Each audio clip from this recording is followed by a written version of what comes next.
좋은 아침입니다. 아침의 하나 뉴스 종합 비타민 아침의 매일경제 김은미입니다. 오늘의 일면 같이 들어가 보실까요? 매일경제입니다.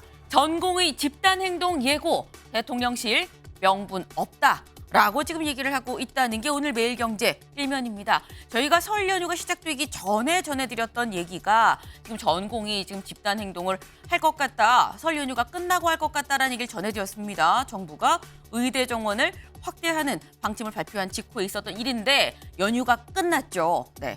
어제 전공의들 모여서 논의를 했습니다. 근데 아직 논의 결과가 뭐 어떻다라는 얘기 나오지 않고 있는 가운데 일단 집단행동을 오는 15일에 대규모 걸기대회를 하겠다라고 예고를 한 상태입니다. 대통령실도 명분 없다라고 강하게 지금 대치하고 있는 상황이기 때문에 이게 볼까 의료 현장 전운이 감돈다라는 표현이 지금 들어 있습니다. 그만큼 약간 일촉즉발 같은 좀 긴장감이 감돈다라는 얘기인 거겠죠. 네.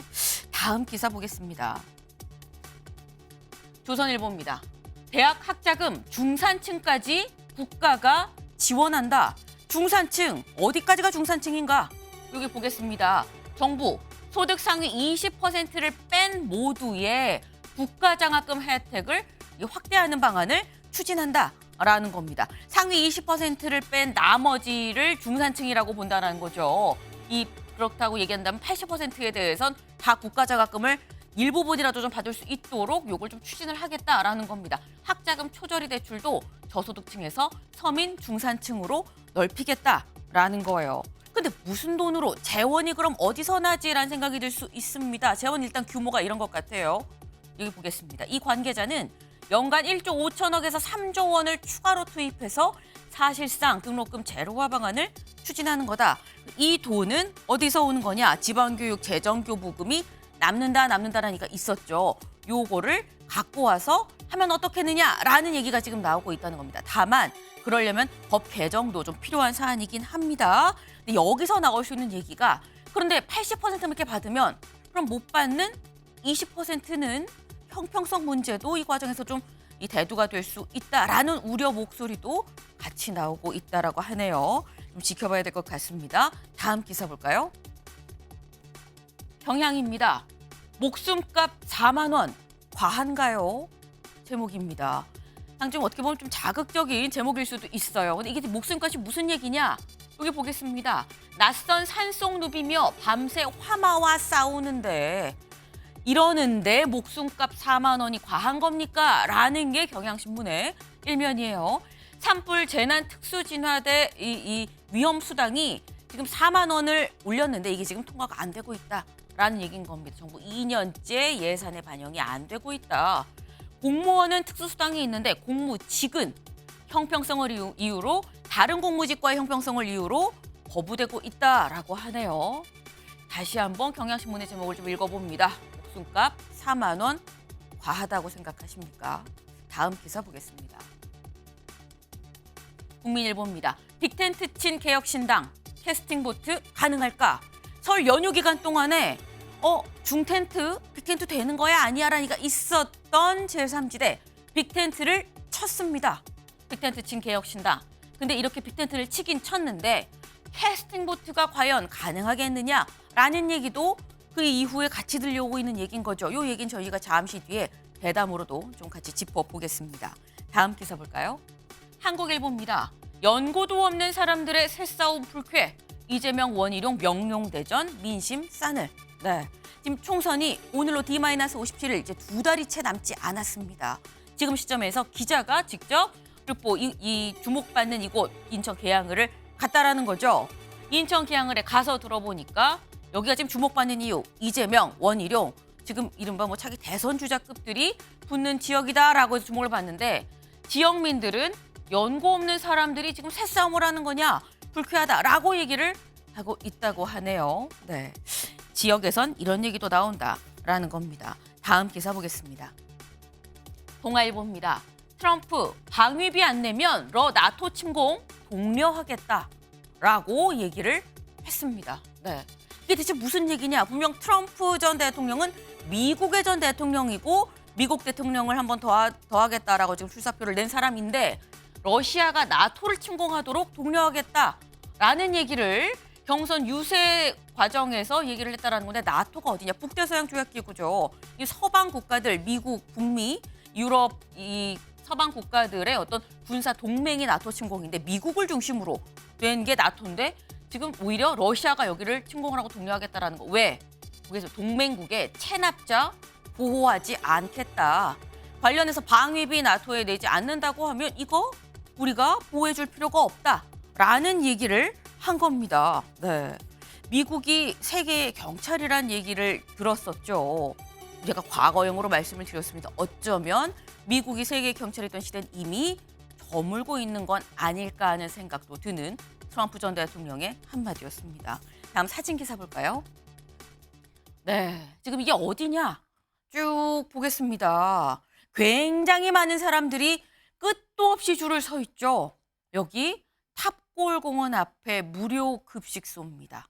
어제 설 연휴 마지막 날, 사실 설 연휴 기간 동안 다 가족들이 모여서 맛있는 음식 먹으면서 안부를 묻는 이 설 연휴인데 연휴 마지막 날인 어제 탑골공원 앞에 무료 급식소에는 이렇게 길게 사람들이 정말 장사진을 이루고 있었다라는 겁니다. 네, 명절에도 무료 급식소를 찾아야 되는 이분들의 발걸음은 참 얼마나 무거웠을까 하는 생각도 같이 드네요. 네, 설 연휴 잘 보내고 오신 분들을 위해 저희가 비타민 추가 제공을 하려고 좀 준비를 해봤습니다. 비타민 E 기사 같이 볼까요? 국민일보입니다. 추석보다 배 오른 밥상 물가 설 지나도 내릴 김이 없다라는 겁니다. 지금 제목 바로 앞에 요거 보이십니까? 애호박입니다. 애호박인데 뭐가 써 있어요? 뭐라고 써 있냐? 한 개에 3,105원이다. 이게 비싼 거야 라고 직접 장 보지 않는 분들은 모르실 수도 있어요. 여기를 좀 보겠습니다. 여기 애호박 한 개 가격 1년 전에 2,446원이었는데 한 달 전에 2,200원대까지 조금 떨어졌죠. 근데 2월 8일 설 연휴 직전에 3,105원입니다. 2,000원 초반에서 3,000원 초반으로 1,000원이 뛰었다라는 거예요. 근데 사실 이게 뭐 애호박뿐만 아니라 오이, 시금치, 당감, 감귤 다 1년 전 뭐 차치하고 1개월 전 가격이랑 같이 좀 보면 훌쩍 뛰었습니다. 1,700원이 2,400원, 3,100원이 4,200원, 1,700원, 2,100원 등등등 훨씬 많이 뛰었다라는 겁니다. 물론 뭐 설 이 연휴 직전에는 보통 물가가 뛰긴 합니다만 그럼에도 그걸 감안해도 너무 많이 뛰었더라.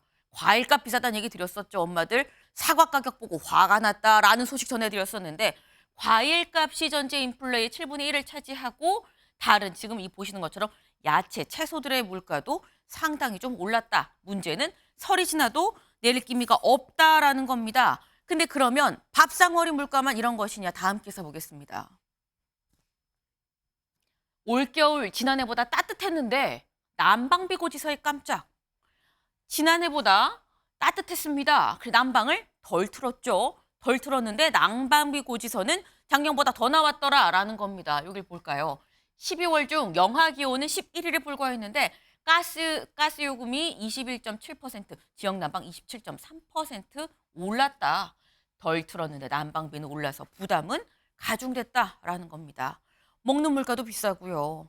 따뜻하게 지내는 이런 주거 물가도 비싸다라는 겁니다. 네. 사실 근데 이런 고민은 보통 엄마, 아빠, 살림을 하는 분들이 하는 고민인 거죠. 그러면 청년층은 그래도 좀 나은 거 아니야 생각할 수 있는데 다음 기사 보겠습니다. 지갑 얇아진 2030 수입차 구매 줄었다.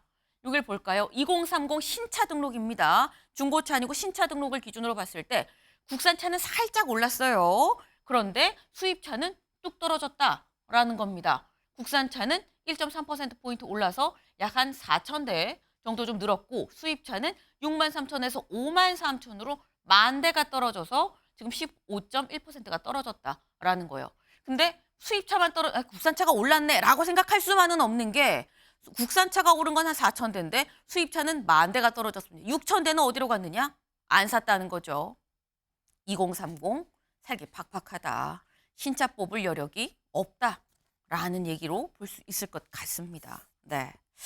아침의 매일경제 뉴스 종합 비타민. 네, 팍팍한 삶 와중에도 비타민은 꼬박꼬박 챙겨 드셔야 됩니다. 언제나처럼 TV로 좀 크게 보시다가요. 궁금한 점 유튜브 댓글로 남겨주시면 같이 좀 얘기를 해보겠습니다. 오늘 함께해 주실 분들 소개합니다. 안녕하세요. 네, 첫 번째 키워드 불쏘시개입니다. 쌍따옴표가 붙었죠. 누구 얘기인지 같이 보겠습니다.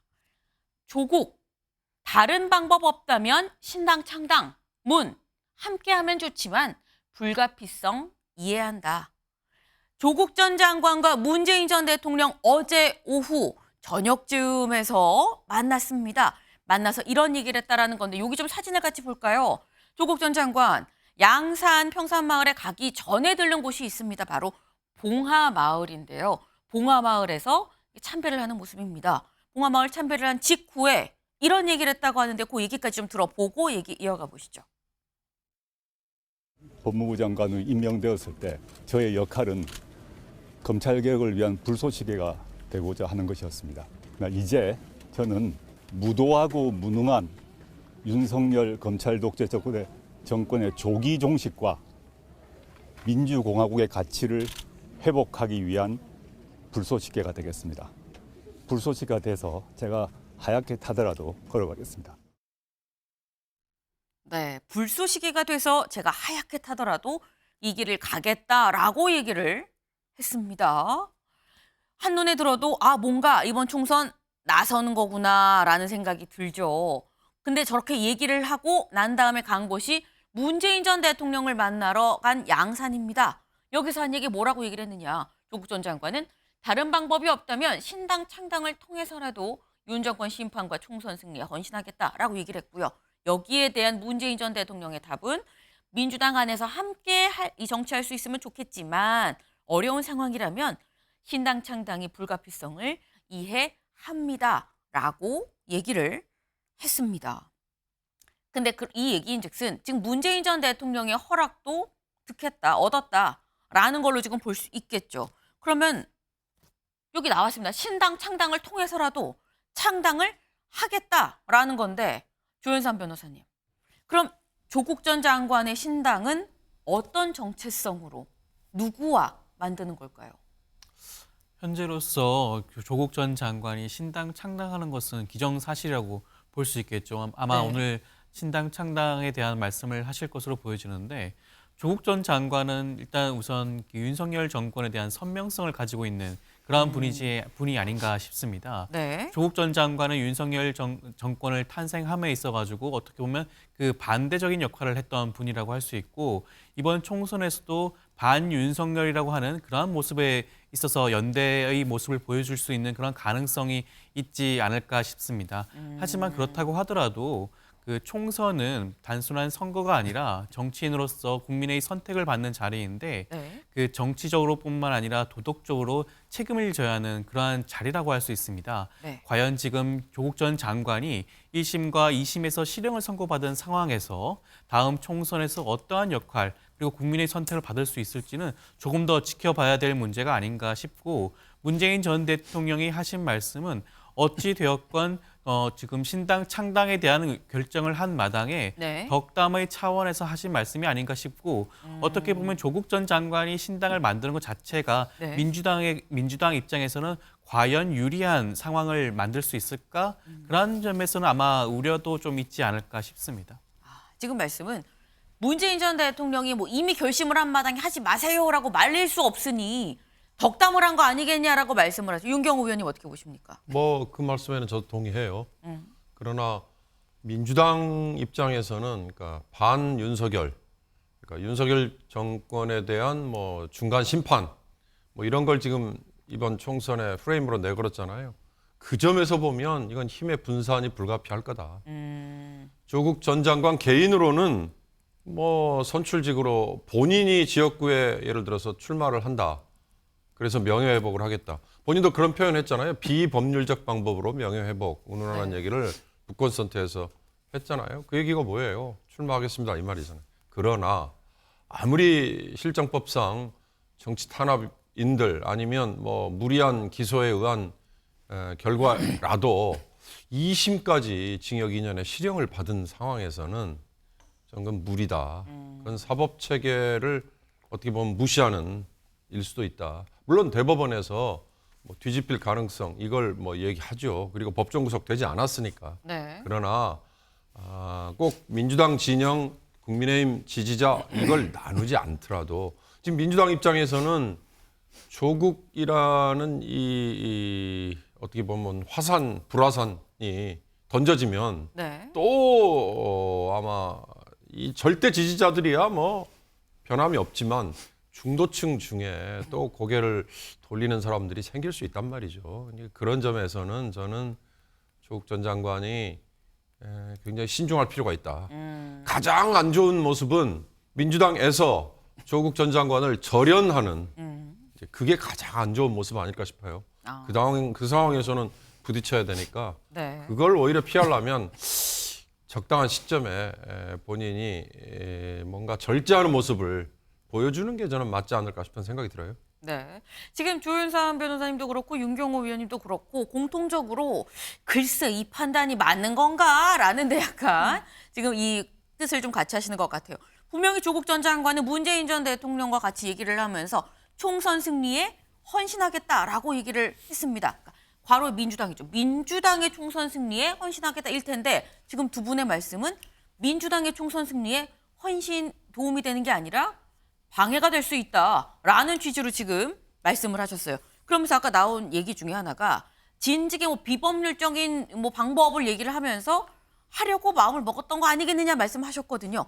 그 관련 총선 관련한 이 조국 전 장관의 목소리 저희가 좀 엮어봤습니다. 그 얘기를 좀 들어보고 얘기 이어가 보시죠. 저도 지금 재판을 받고 있는데 최대한 법률적으로 해명하고 서명하기 위해서 노력을 할 것이고 이것이 안 받아들여진다면 저는 비법률적 방식으로 저의 명예를 회복하는 길을 찾아야 되지 않나. 내년 총선에 출마하실 계획이 있는지 말씀해 주세요. 무엇인지 모르겠습니다만은 제가 돌 하나는 들어야겠다 이런 마음을 갖고 있습니다. 돌 하나는 들겠다 이런 얘기는 답을 했는데 점점 시간이 지나다 보니까 돌 하나로는 안 되겠더라고요. 돌을 여러 개 들어야 될 것 같고 또 돌만 들어도 또 안 될 것 같다는 생각은 하고 있다. 이렇게 답을 대신하겠습니다. 네, 조국 전 장관 처음에 작년 11월에는 비법률적 방식을 얘기를 했었습니다. 그리고 난 다음에 약 한 달 뒤 12월에 돌 하나 들겠다는 마음을 갖고 있다라고 얘기를 했었고 그리고 난 다음에 지난 1일이죠. 지난 1일에는 돌만 들어서는 안 되겠다. 들어도 여러 개 들어야 될 것 같다라고 얘기를 했습니다. 이런 얘기를 들어보면 강전혜 변호사님, 네. 조국 전 장관이 이미 큰 그림을 진지게 그리고 차근차근 좀 순서를 밟아간 거 아닌가라는 생각도 듭니다. 네, 그렇게도 볼 수 있을 것 같은데요. 저는 조금 다른 형태로 보고 있습니다. 네. 조국 전 장관이 어제 문재인 전 대통령을 예방을 하고 아마 오늘 본인의 고향 부산에서 출마 선언을 할 것으로 보이는데요. 네. 저는 이 상황이 조국을 이용한 문재인의 정치적인 승부라고 생각을 합니다.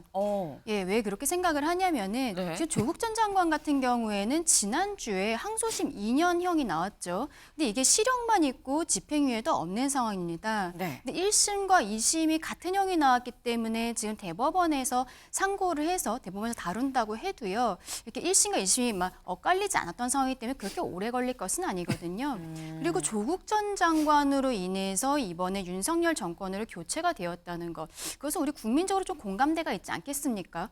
그럼에도 불구하고 조국 전 장관이 어쨌든 문재인 전 대통령과의 각별한 인연이 있고 문재인 전 대통령 입장에서는 조국 전 장관이 이러한 리스크가 있음에도 불구하고 네. 총선에 있어서 이렇게 약간의 거드는 이러한 언급을 해주고 또 조금 아까 우리 동영상을 보면은 담장 앞에서 그렇게 이야기를 하고 있어요. 네. 보통 사람이 집으로 손님이 오면은 문 앞에서 잠깐 뭐 이야기를 해도 건물 안으로 들어가지 않습니까? 근데 문재인 전 대통령 항상 저렇게 담장 앞에서 이야기하는 모습을 일부러 언론에 노출을 시키고 있는데요. 지금 민주당 내에서 공천 과정에서 친문계, 특히 지금 임종석 전 비서실장의 공천 과정에 있어서 굉장한 잡음들이 있죠. 거기에 네. 이재명 대표가 뭐 당 통합을 이야기는 하고 있습니다만 실제로 이명배 공관위원장이 윤석열 정권의 탄생에 책임 있는 사람들 책임지라고 이야기한 거에 대해서 정확한 언급을 하지 않고 있습니다. 이러한 상황에서 문재인 전 대통령이 조국 전 장관을 이용해서 조금 더 지금 이재명의 민주당에게 압박을 넣는 부분이지 않을까. 저는 결과적으로는 조국 전 장관이 출마를 한다는 것은 조금 마지막에 있어서는 뒤집힐 것이라고 생각을 하고요. 예, 지금의 상황에서는 문재인 전 대통령이 본인이 하고 싶은 이야기, 민주당에 대한 경고 메시지 메시지, 이재명에 대한 경고 메시지를 조국 전 장관을 통해서 한 것이 아닌가 그렇게 보고 있습니다. 네. 지금 조국 전 장관은 문재인 전 대통령의 일종의 말로 지금 쓰임이 되는 거 아니겠느냐라는 이런 말씀을 주셨는데 윤영걸 대표님. 저는 문재인 전 대통령이 복잡한 심사가 말에 드러났다고 봐요. 네. 예, 왜 그러냐면 그 말하면서 신당을 창당하는 불가피성을 이해한다. 네. 이해한다고 그랬거든요. 네. 그냥 알았다는 얘기예요. 알았다는 얘기는 저 영어의 I know하고 I see하고 또 다릅니다. 네. 그러니까 네 말을 이해하겠다. 충청도 말로 알았다는 말이 네. 그거 믿고 했다가 나중에 뒤통수 맞았다는 사람이 많거든요. 알았다는 얘기는 그 말을 알았다는 거지 이해한다는 건 아니거든요.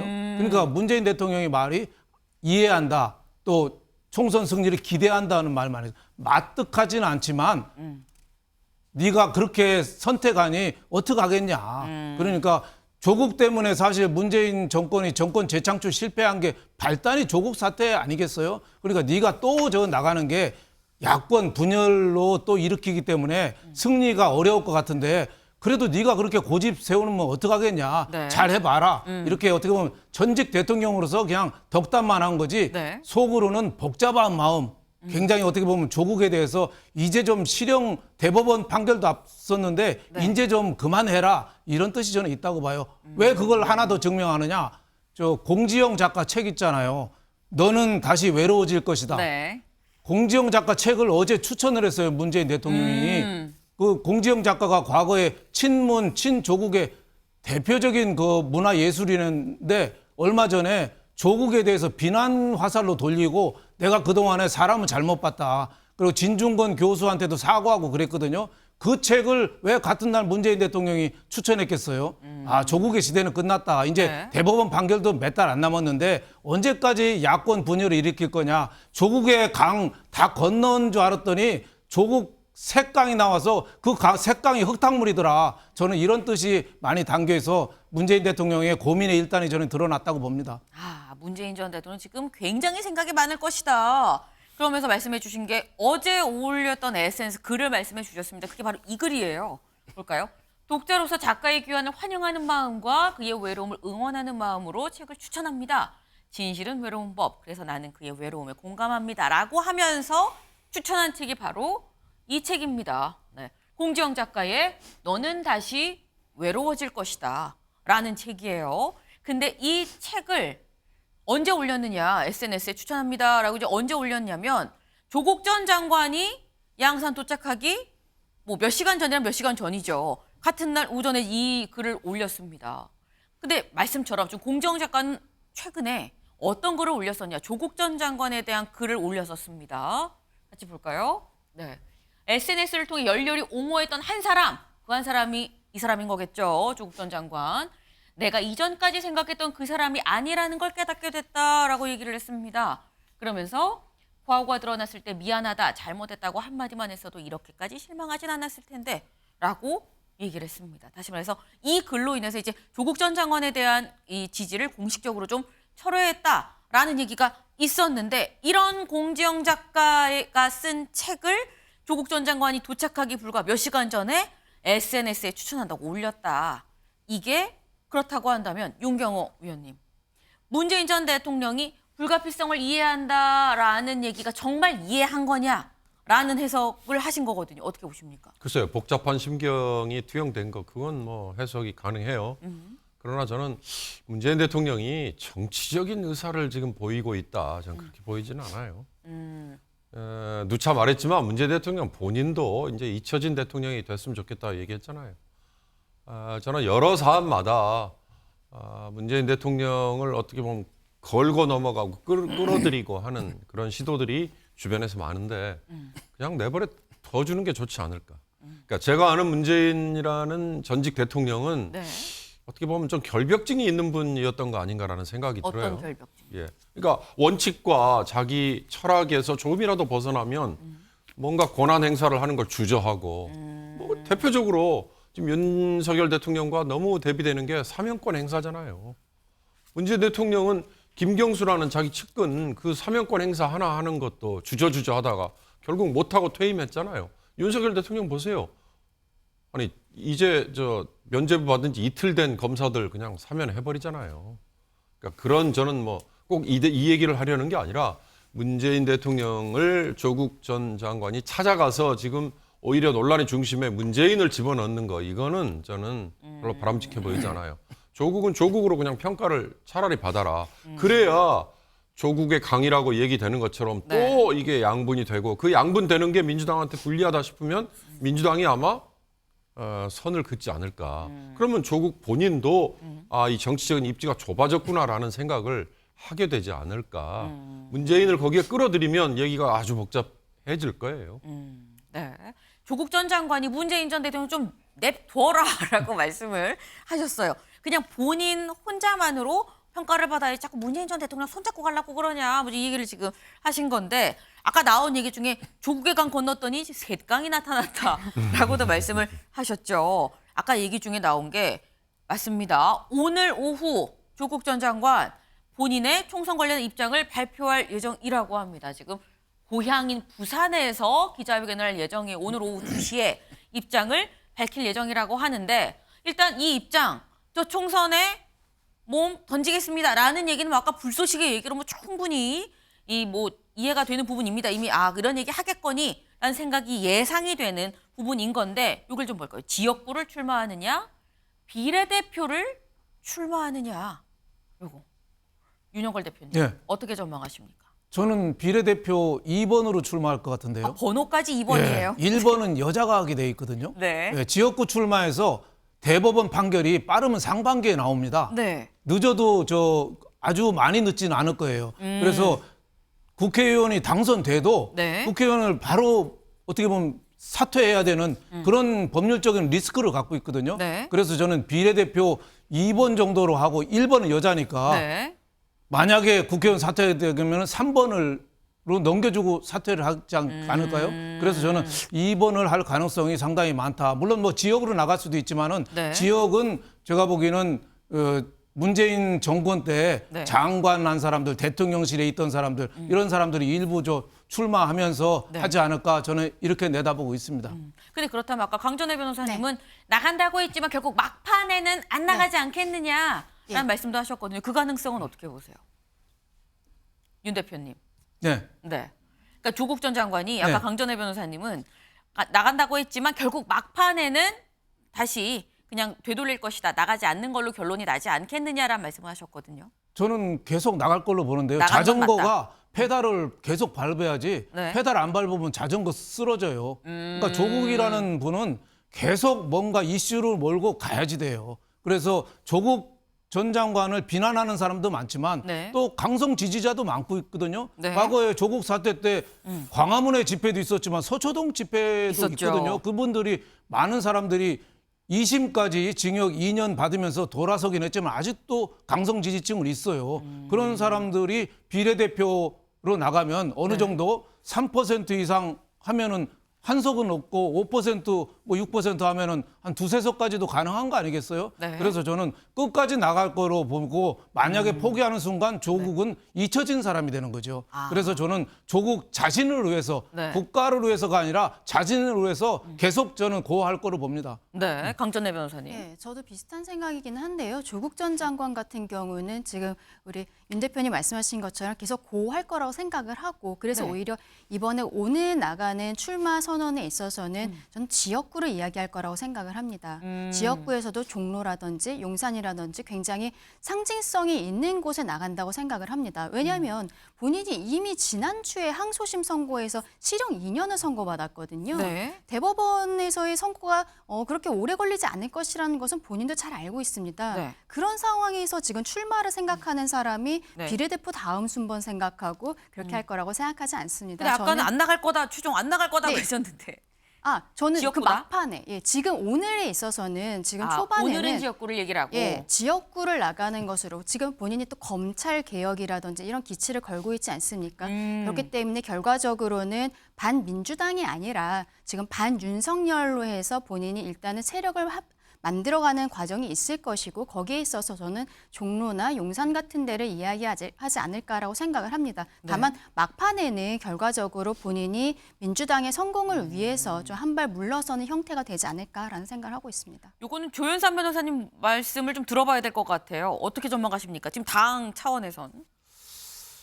그 조국 전 장관 입장에서 본다면 지역구든 비례대표든 선택을 하게 된다면 저는 현실적으로 비례대표를 선택할 가능성이 높을 것 같고 왜냐하면 민주당 입장에서는 조국 전 장관과 함께 선거 연대를 할 가능성이 굉장히 낮다고 보고 그렇다고 한다면 지역구로 출마했을 경우에 네. 어부지리로 국민의힘이 당선될 가능성도 배제할 수 없기 때문에 네. 그 경우에 민주당 지지자들로부터 조국 전 장관이 받을 비난의 정도가 굉장히 높지 않겠습니까?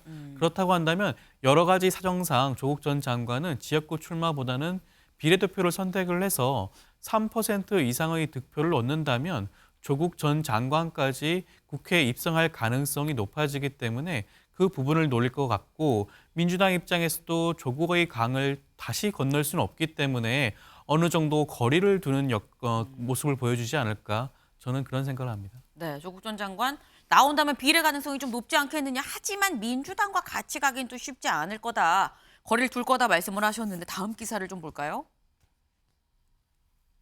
조국, 문 만나 창당, 민주 중도층 이탈 우려, 곤혹입니다. 네, 지금 일단 동아일보는 민주당이 중도층에 이탈할까 우려된다라고 곤혹스럽다라는 이런 입장이다라는 거를 제목으로 좀 같이 뽑았어요. 이 얘기인즉슨 사실 중도층이 이탈할까 봐 우려가 되려면 손을 잡았을 경우에 중도층 이탈을 우려할 수 있는 부분인 거죠.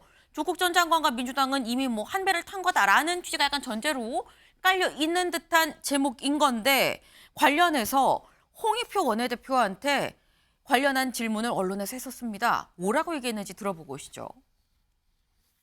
자꾸 조국 신당 그러셔서 특정인의 이름을 갖고 정당의 이름을 이렇게 저렇게 하는 게 적절한지 모르겠습니다만 어쨌든 조국 장관과 관련된 정당에 대해서 지금까지 논의한 바는 없습니다. 현재까지 정당의 형태를 갖춘 진보 개혁 세력에 있는 정당을 대상으로 하고 있습니다.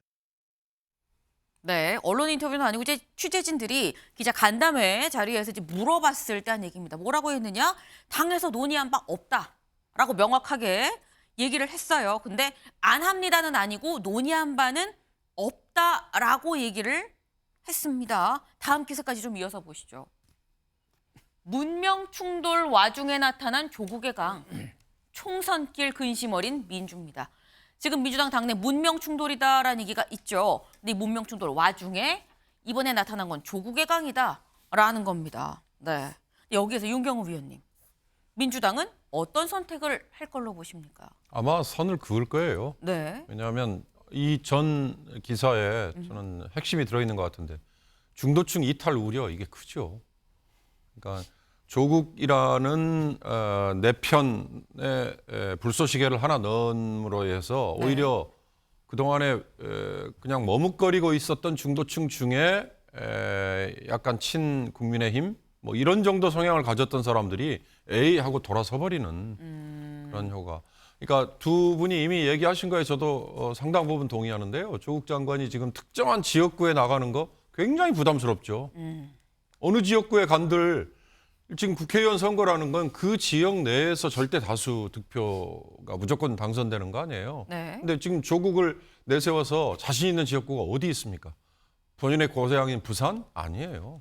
그리고 모르겠습니다. 민주당에 대해서 비교적 우호적인 성향을 보이는 뭐 어디 광주 전남이요? 불가능하죠. 그렇다면 전국적으로 3% 최소 한석 얻을 수 있는 비례정당 그거야 뭐 깃발을 꽂을 수 있겠죠. 그리고 본인은 이미지로 계속 정치를 하는 거죠. 그런데 거기에 민주당이 우리 편이다. 비례연합정당 울타리 안에 들어와라. 그러는 순간 아까 지적한 중도층들이 고개를 돌려버릴 가능성이 크기 때문에 더 이상의 저는 논의는 아마 진행이 안 될 거다. 그러면 요거를 하나 좀 추가로 짧게 여쭤볼게요. 지금 이 연합 그 비례 위성정당에 조국 신당이 같이 들어갈 수 없고 별도로 지금 비례 창당을 한다면 비례 신당 창당을 한다면 3% 기준 한석일 겁니다. 그러면 조국 신당은 몇 석을 가져갈 수 있을 것으로 전망하십니까? 아, 글쎄요. 제가 뭐 그 숫자를 얘기하면 아마 앞으로의 예지력 가지고 상당히 잘 팔릴 것 같은데 3% 정도는 지금 자신 있다. 이게 조국 신당 구상하는 생각이다. 사람들의 계산이겠죠. 한 석이라도 네. 3%를 넘는다는 건 상징적이잖아요. 그러니까 아마 전국적으로 아직도 아까 우리 윤 대표님이 얘기하신 것처럼 네. 서초동에 모였던 세력과 광화문에 모였던 세력 중에 조국 지지 그중에 남아있는 세력이 전국적으로 표를 모아주는 거 3% 이거는 아마 가능하다 이렇게 계산을 하고 있을 것 같다는 생각이 들어요. 네.